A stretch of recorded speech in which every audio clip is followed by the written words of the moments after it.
And by this, I mean something that you'll hear a lot about, especially in like the systems administration space, is people are like, if you find a way to automate a task that you have to do not tell anyone and like just keep it to yourself.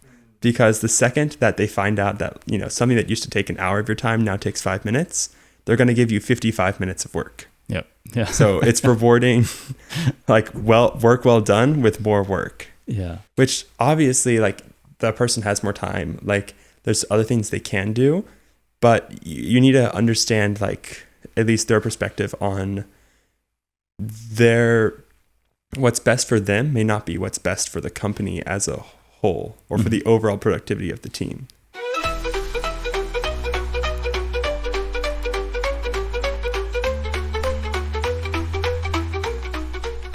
Sup, my Pamplemies. I'm Mike Check Mike. This is Eugene. This is Jonathan. And today is a beautiful Monday.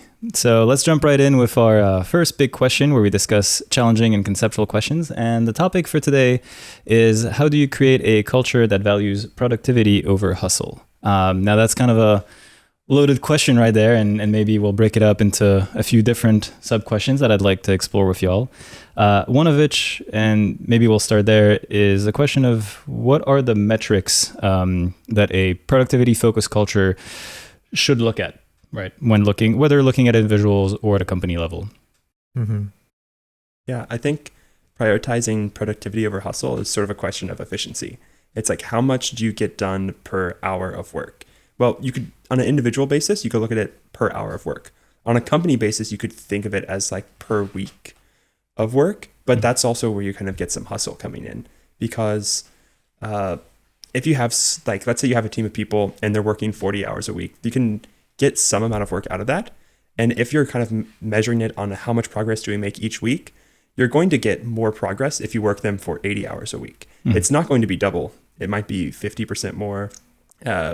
That might even be optimistic considering like, how burnt out they may be. Yeah. Especially if you're doing this time and time again. So I kind of think about it in terms of efficiency. So like, how much are you getting done per hour per person? But getting done, of course, is the question. Like, what does that actually mean? Like, what is being produced? Mm-hmm. Yeah. I just don't know how I feel about trying to measure productivity in terms of hours or even weeks. Because there could be times where, especially when you're a small company, and you're taking, even in terms of like a software where you're writing code, you could spend hours just debugging something without even ever feeling like you made much substantial progress in the code. That on its own, if you tend to be like an impatient person like I am, that could also feel really frustrating sometimes. Where if you could somehow not get so obsessed on time itself, like how much time it took, you might be better off that way. Now, time does, I would argue, it's still important because maybe you're financially constrained, so you only have enough capital to work on this venture for like a couple of years or so. So probably you are capped, so you need to work quickly. And of course, you still want to be efficient with anything you do, but don't compromise the work that's being done for the sake of just trying to say you've done it faster or something. So long story short, whatever metric you would use, I probably would not use time. At least that's in my opinion. But instead focus on the impact of what the end product is going to deliver. And if it actually does make a substantial impact on your customers. That's my answer. Sorry, that's long. No, all good. No, I think you had a good point when you mentioned, I guess, being cautious with the metric you used, or that any metric ends up becoming a bad metric. At least the way I tend to interpret that is that whenever you put sort of a rules book or guidelines or a metric, you tend to gamify the system a little bit, and people are going to follow, the path that, maximizes their benefit typically, which is okay. It's a normal response. So you do have to be careful of which metric you pick, because that's what people are going to follow, right? If you go by purely number of hours logged, people are going to try and log more hours to say, hey, look, we did more, right? And if you go by impact, so I think the short answer on my end is I think I'm somewhere in between both of y'all, which is kind of interesting. I think it's the ratio of impact to hours that I would kind of value. And the reason is that it does help establish, at least the way I see it, some balance to that sort of not gamify, that's the wrong word, but what's the word I'm looking for? I understand what you're saying though, because from the perspective of an employee, if you're in a company, there is a reward function where your performance is being measured by some function, and whoever is either choosing whether they should promote you or transfer you or fire you or give you a raise is looking at, it could be something subjective, like how well does your team like you?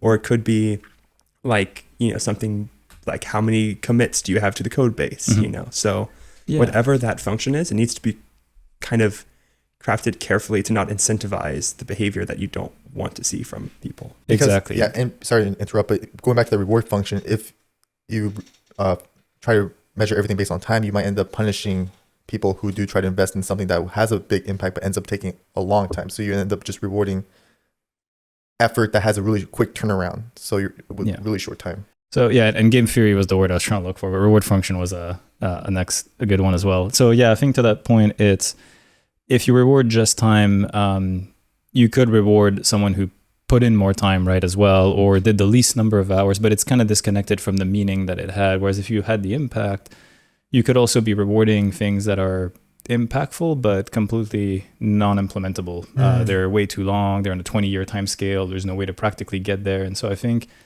having that ratio, not just as a big picture thing, but also on smaller tasks, right? It's like those who've been able to have substantial impact on a project, the key being without cutting corners or sacrificing quality. But in the least amount of time, to me, that's what should be rewarded. Essentially, that would be the meaning of efficiency. So I think there's that caveat, one of which was the whole not cutting corners, which is important. You could argue that should be factored into the impact, right, in a way. And the other, so that's more the individual level, right? How we, as leadership, evaluate people working in the company. And I think it's important to have that counterbalance every time, which in this case would be people looking at us and hold ourselves accountable. And to me, that would take the form of closing the loop on, did we enable the team successfully? Meaning, did we enable them, give them the tools to maybe collaborate, avoid redundancies in their work? Did we set them up for success so that they can have most impact? And that's, I think, the other aspect to be careful with, holding people to that sort of ratio, in my opinion, but then also holding ourselves accountable that we're actually enabling them to reach their, sort of best version of themselves as evaluated by that metric. Mm-hmm. So to me, that also segues into kind of another side question, I guess, on that topic of today, which is how can leadership model that behavior that prioritizes high impact over busy work, essentially? I think I've got immediately what comes to mind is something that leadership shouldn't do, which is sort of punish productivity. And by this, I mean something that you'll hear a lot about, especially in like the systems administration space, is people are like, if you find a way to automate a task that you have to do not tell anyone and like just keep it to yourself. Because the second that they find out that, something that used to take an hour of your time now takes 5 minutes, they're going to give you 55 minutes of work. Yep. Yeah. So it's rewarding like work well done with more work. Yeah. Which obviously like the person has more time. Like there's other things they can do, but you need to understand like at least their perspective on what's best for them may not be what's best for the company as a whole or for the overall productivity of the team. Yeah, absolutely. So you have to find a balance there between like, how do you reward people for doing things better than they used to and like freeing up time to work on something else? Yeah, I agree with you. I think there's something to be said about respecting boundaries, essentially, whether that takes the form of deep work or personal time. Let's say you have the case of that person being more efficient and they freed up 50 minutes of their time, they could well use that block for a non-interrupted session of, working on the next thing that's on their list. Every time you optimize some performance, you tend to fill that back up with other tasks. You're also hindering creativity to some extent and that ability to innovate. And we kind of talked about that, I think, a little bit on the last pod. But, it ties back to, why are you trying to be efficient? Like, what are you trying to get out of that efficiency and that saved time? Is it to just fill it back with more work? And maybe in some cases that's the right answer. But in some, it might be that you can, respect that boundary and have continuous blocks for someone to be able to do R&D or innovate. And so it's not necessarily that one size fits all. Because you both mentioned burnout too. I think things like structured flexibility helps as well on the short term, because it's very easy to be stuck on the day-to-day task. And I think especially if it's something that's out of your area of expertise, where you need to ramp up and learn something, let's say it's something you couldn't outsource, then it's all the more critical to have a a mix of short-term and long-term tasks kind of intentionally planned, where you were trying to nudge things in parallel rather than try and go, purely serial, where you're finishing task 1, then you go to task 2. Instead, maybe you're focusing, maybe it's more lopsided mainly on task 1, but you're still nudging a few of the long-term pieces together so that they're arriving to completion at the right place at the right time as well. And kind of like that notion of prioritizing experiments as well. And something we mentioned in the last pod as well, that it's okay to fail and learn things. Right. And in order to have that sort of long-term perspective, I think it's important to encourage experimentation. It could be low cost and it could be short turnaround times. It doesn't have to be, crazy projects that you start, but being able to look at sort of building that time intentionally is pretty important to have people not burn out as well too. That's part of that sort of discovery process, I think. Mm-hmm. And it gives you a chance to, balance the short term with the long term. But the short term, most likely you have a very specific task that's being allocated. Long term, there's always some uncertainty. So I think giving some room for exploration, given that there's no absolute certainty of what that course is going to look like exactly, helps you prepare a little better as well. To me, that's more of a proactive exercise that people can do to kind of help shape the long term. There's the, you need to balance the roadmap a little bit. The roadmap is your best guess as to what's going to happen, but having some experimentation is sort of that, tying back into like the exploration part of algorithms. It kind of helps you see as well, are there other paths we could be taking? And so to me, I see that as a balance of like a long-term sort of perspective. But it's something you're investing in early to get an edge later down the line, right? In that sense, you don't necessarily expect it to pay off right then and there, the next month, or maybe not even the next year. But I think being able to have that foresight and still keep some time for some of the longer tasks, maybe if some of them take the form of exploration, is kind of important to set yourself up for success later down the line. If this endeavor ends up taking like a really long time, having that end vision of why we're doing this all in the first place really does end up paying itself back to the company like tenfold or something. And so if you really going back to if this is a company you're building from scratch from the bottoms up, picking the right people who are aligned with that vision you have in mind would really help tremendously. Because even if you experiment, test, and design, which are very important things to do in tech. If that stuff ends up having like a long turnaround, still being able to connect with people emotionally on your team, why this all matters and how it all ends up coming together, could really help people prevent burnout and having people lose that thread and feel like what they're doing right now is meaningless, and that they should spend their time somewhere else where they feel like they will get an immediate feedback response to the work that they're doing immediately.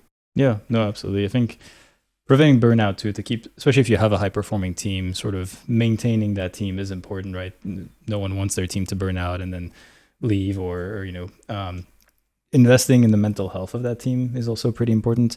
And we had talked about different ways or different forms that takes, whether it's breaks, resources, valuing the productivity, or rewarding the efficiency at least. That could be offering flexibility as well in which hours you're working or how you're working them as well. I think those are all things that can help too.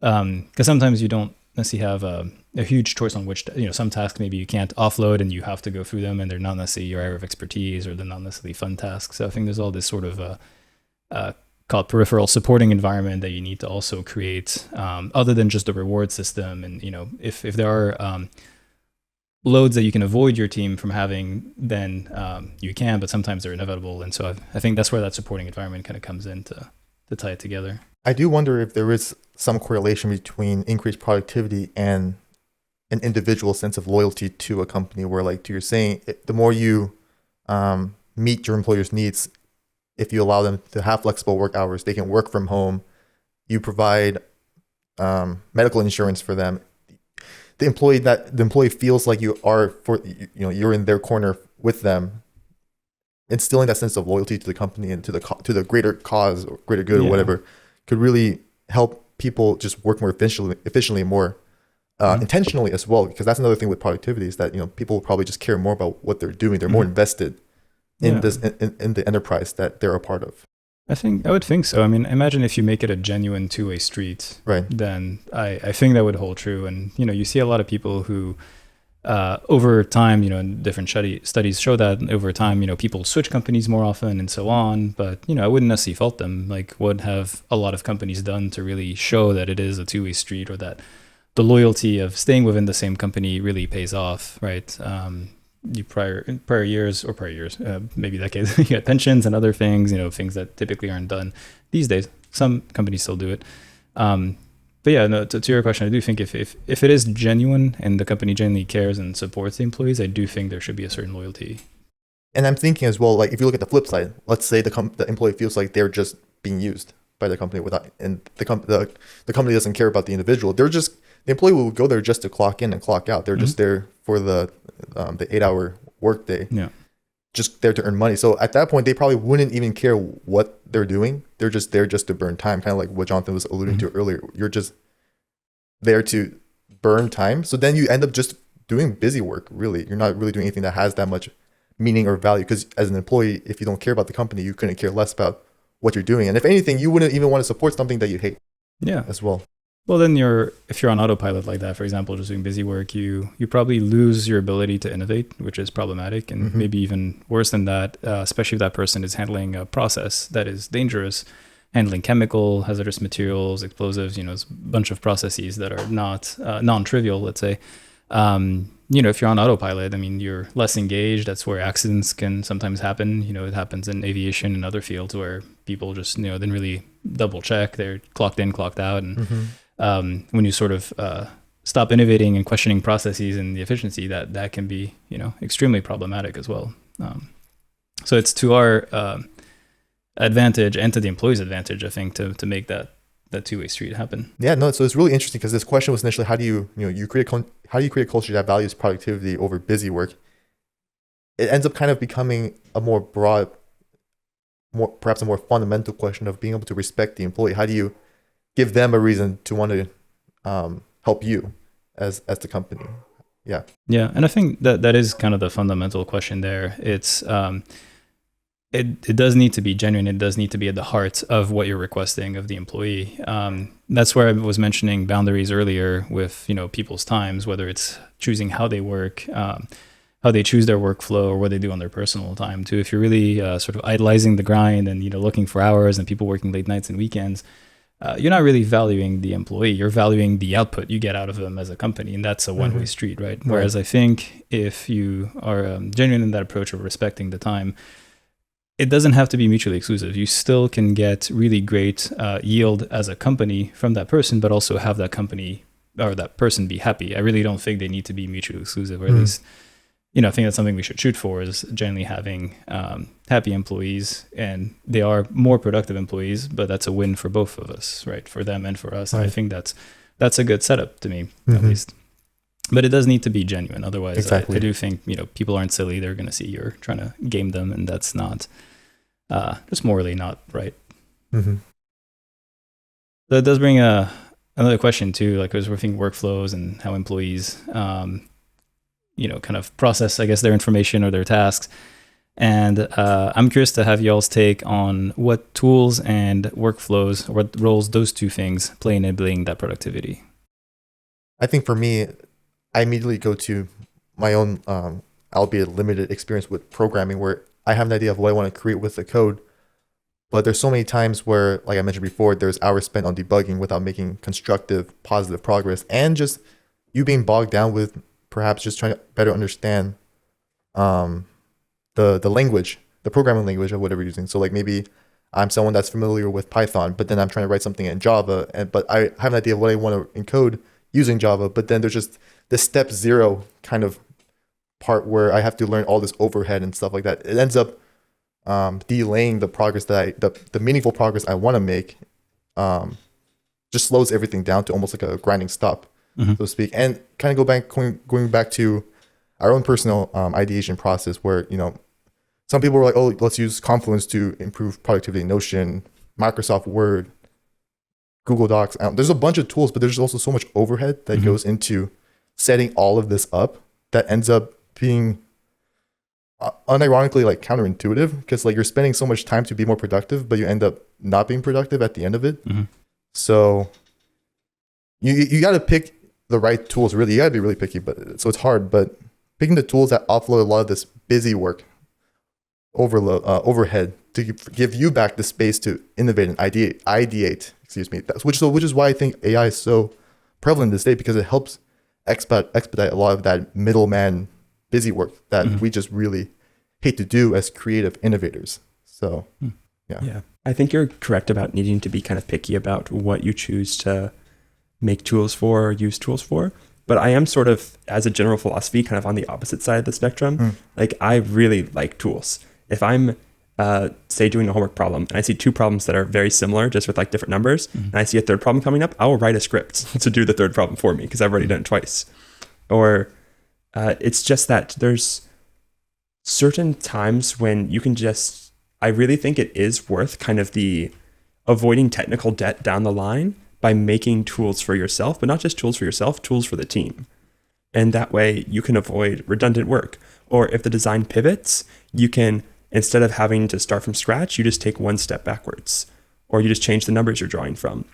I think that having kind of a custom suite of tools that you build up, like as a company, is really valuable to productivity overall, because you're doing less work in the long run, even if you're doing more work up front. And it can be very frustrating, like troubleshooting code. But I'm generally a really big proponent of like having defined workflows to go through things, having defined tools, having good documentation about how these tools are used, and generally, like, if not teaching other people what these tools are or how to use them, making people aware of what tools we have so that, you know, they can benefit the company and the team in the future. Yeah. No, I agree. And I think I'm maybe somewhere in between both of y'all. I'm somewhere between, how can I say this, avoiding tool fetishism in a way, but also I do think I have a sort of a core belief that skill should trump the use of a tool initially. And that's maybe a bit of a separate discussion than what you were talking about. So there can be an over-reliance on tool with too much overhead, where at some point it may hinder skill building rather than support it. So I do think that's a very true statement that Eugene had. On the other hand, I do agree with you that there can be a lot of integration of information. You know, it can facilitate communication or certain tasks that don't necessarily, where you don't need to reinvent the wheel, essentially. I think the key in establishing the use of tools is to think about them critically, in the sense that, do they allow you for flexibility to some extent? And do they allow you to kind of honor individual workflows? Because most likely any given tool is not going to be one size fits all, and it's going to have some kind of limitation. So I think I'm generally comfortable with the use of tools as long as there's a sort of a deep understanding of what the limitations are. And sometimes I've seen risk management tools be applied where the structure was just completely, not adapted to the problem at hand. And people would get very creative where, you know, they would limit, for example, how many characters you could type in the problem box. So people would try and use multiple boxes that were not meant to that effect to write the same prompt, because they decided they were going to write their paragraph one way or another. And that input a lot of garbage data in the tools. And so the tool was meant to help you come to some managerial decisions, and was a little hindered by the workflow not actually being flexible. And so I think having that understanding of limitations can really help you have that understanding of, you know, are you adding unnecessary complexity to a workflow? Yeah, I'm totally on board with that. I mean, I think a bad tool can be worse than no tool, for sure. Yeah. So a bad tool used well is better than a good tool used poorly. So yeah, no, exactly. And sometimes, I don't know, maybe call me old school, I feel like Excel can solve all of the world's problems, but but no, sometimes, yeah, simple tools, I think, that again allow for communication or can have that flexibility. Coding is a good example because it is so vast. You can probably create a whole bunch of stuff with that. I think where I have more qualms is the very more out of the box, a little more sequestered solutions that just lose that flexibility.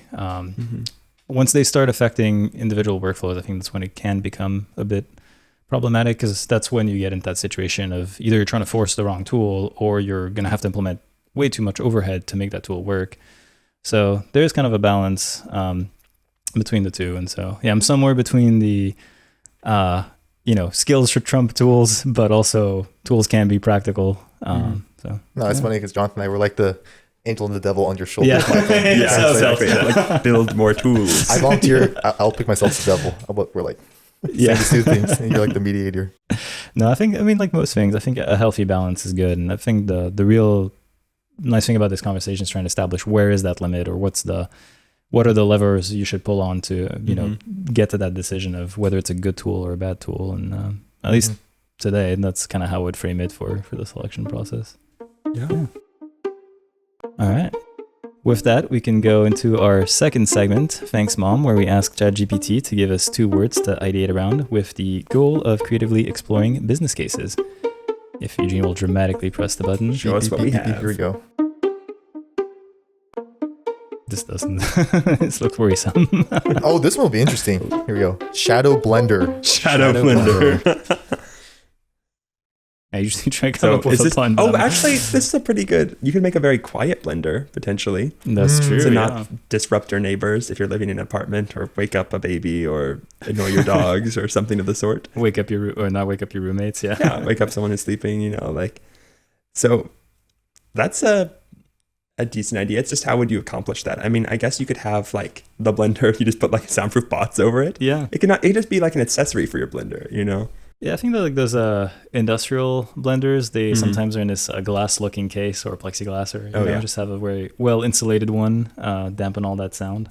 For some reason, my brain was going to something having to do with black holes and something. Well, maybe it was shadow. I don't know. I was thinking of, if shadow is literal, it could be some sort of device that has to do with the analysis of shadows, or maybe the modification of them. For example, like, you know, maybe it has to do with the fact that like objects leave behind shadows, like in video footage. It's like a way to maybe like blend those shadows so it doesn't appear as if they're actually there, either like as a physical device or as like an artifact you can use like on a video after it's been produced to like conceal an object.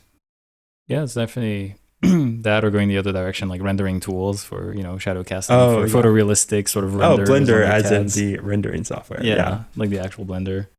There is that phenomenon where, for some reason, if you're in a room with multiple light sources, you can have a shadow of yourself. Like let's say you have multiple lights on a ceiling shining down on you.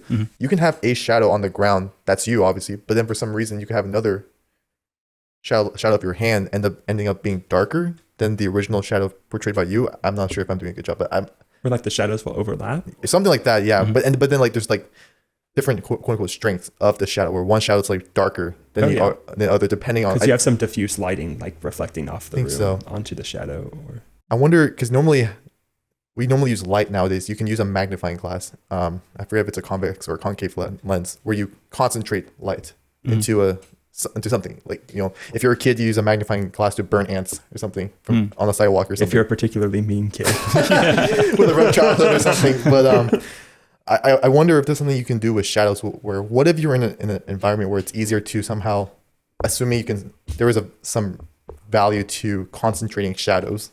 Let's say you're in an environment where it's easier to concentrate shadows, so to speak, instead of light.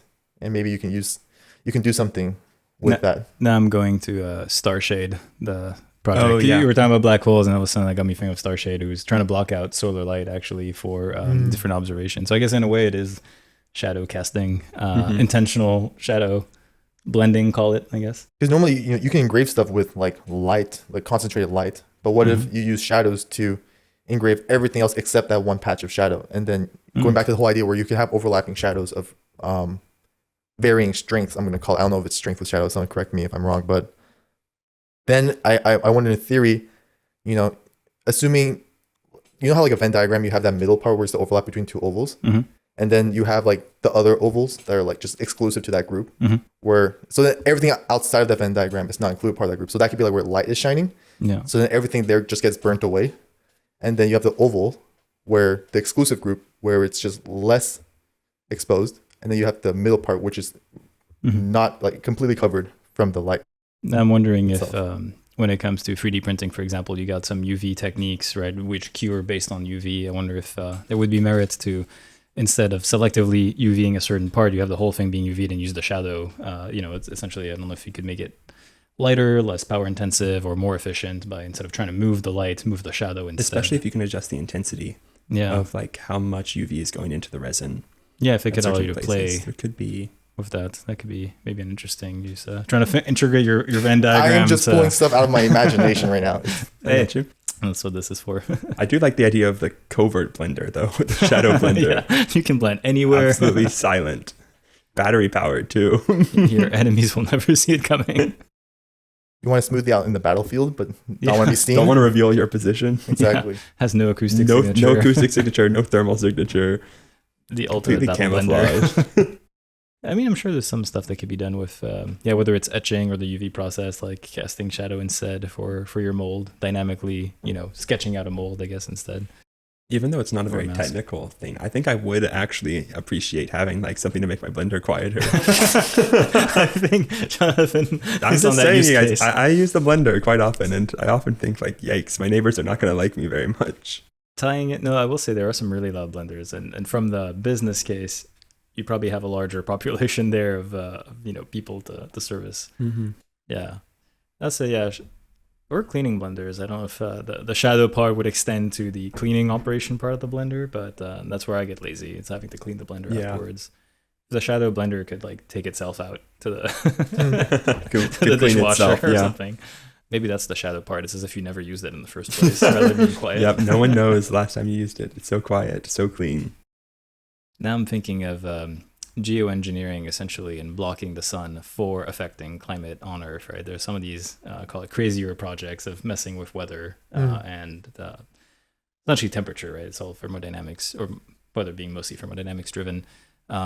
There are some, proposals out there To like reduce the heat coming in by blocking portions of the sun. Exactly. And some take the form of, reflective material in the upper atmosphere to essentially just reflect the light away. Some of it is placing an object that essentially casts a shadow. So we could go down solar that path. eclipse. Yeah, no, exactly. Solar eclipse on demand. New idea. You have a satellite that just provides you with shade. All the time. The satellite wouldn't work. You'd have to have something lower. It could be...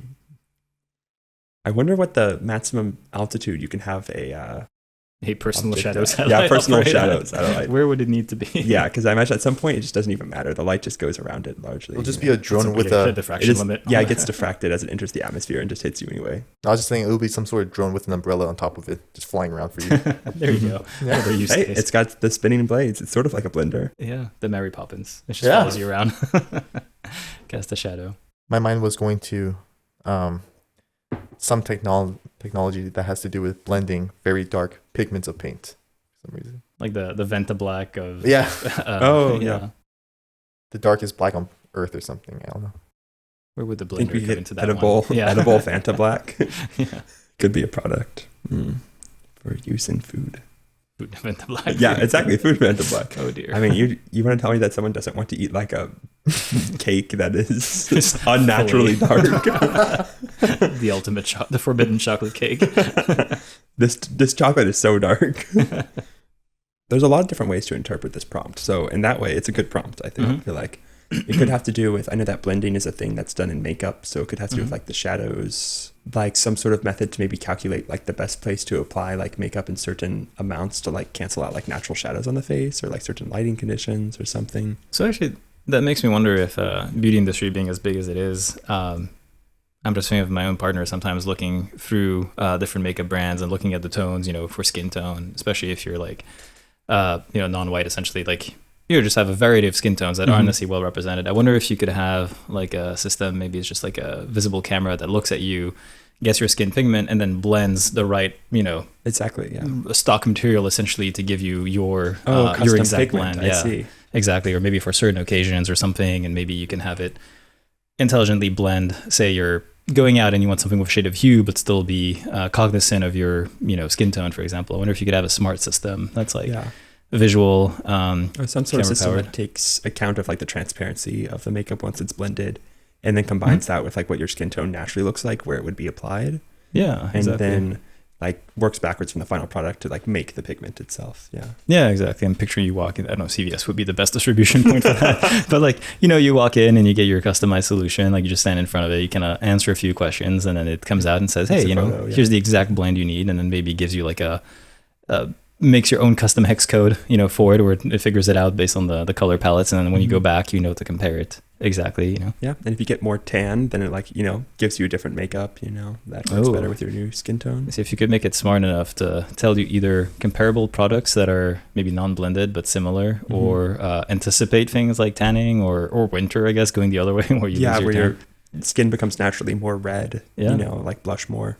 That could be a cool use of technology. Shadow blending or shade blending, I guess, and probably would have a decently big market. So not in our wheelhouse, but not in our wheelhouse. But if any of the listeners would like to take on this challenge, if we have anyone listening that's working in fashion or makeup that would like to take on this challenge, or if anyone would have taken this shadow blender in a very different direction, definitely let us know in the comments. Or if you have any remarks on the big question, or how you have organized yourself for a culture that values productivity over the grind, let us know. We'd love to hear it.